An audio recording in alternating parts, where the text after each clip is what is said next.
In fact, there are a lot of people threading up in St. Charles, including Janet. She took the worst time of her life and used it for good. Check it out.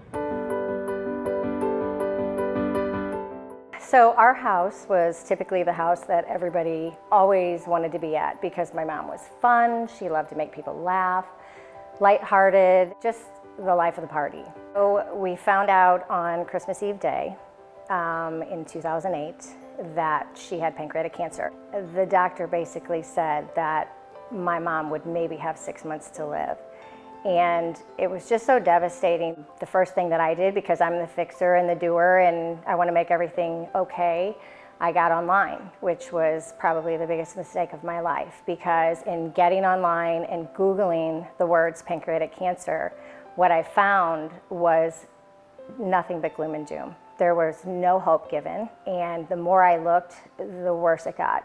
She passed away 13 months after diagnosis, which is considered a long time. That's the sad part. It was the most horrible thing I've ever gone through.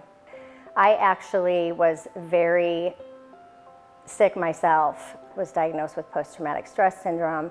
At first it was, I can't do anything that reminded me of my mom. So shopping was hard, pedicures were hard, missing the phone calls, coming home at night, not going to dinner. I couldn't listen to the radio. I couldn't listen to, every song reminded me of it. She asked me, are you gonna be okay without me? And I'm gonna get upset, but I said, I don't know, Mom, because I've never lived a day without you, and time will tell. And I said, I will promise you this though, I will never stop working for this cause until the day I die, or until a cure is found, whichever comes first. This is just so important to see how quickly this can take someone you love so much. And she said, please do that, because nobody should have to go through this.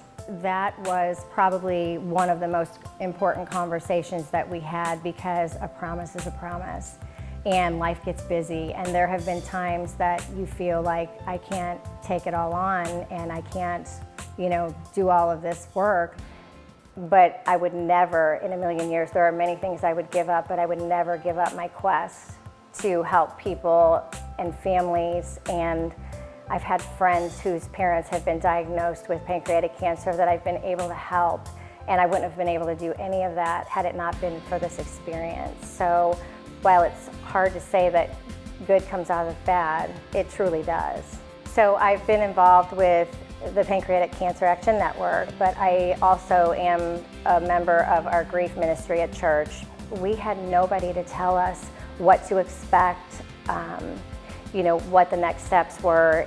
I mean, I feel like we're all here for a purpose. I think some of us are slower to learn that than others, and until a life-changing event such as the loss of a parent happens, I don't think that you really have any idea how big you are really in this giant world. I know my purpose. I feel like I am giving back to others and helping others in honor of my mom, and I just feel like I can feel her smiling all the time because of that. Janet told me pancreatic cancer is on track to become the second deadliest cancer within the next 10 years. By the way, Purple Stride St. Louis is September 25th. You can go to pancam.org for more information. I'll be there. Oh, and when we were going through those old family pictures of Janet's, look who we found, Mr. Tim Ezel, right there with Janet's parents. Speaking of Tim, where is he?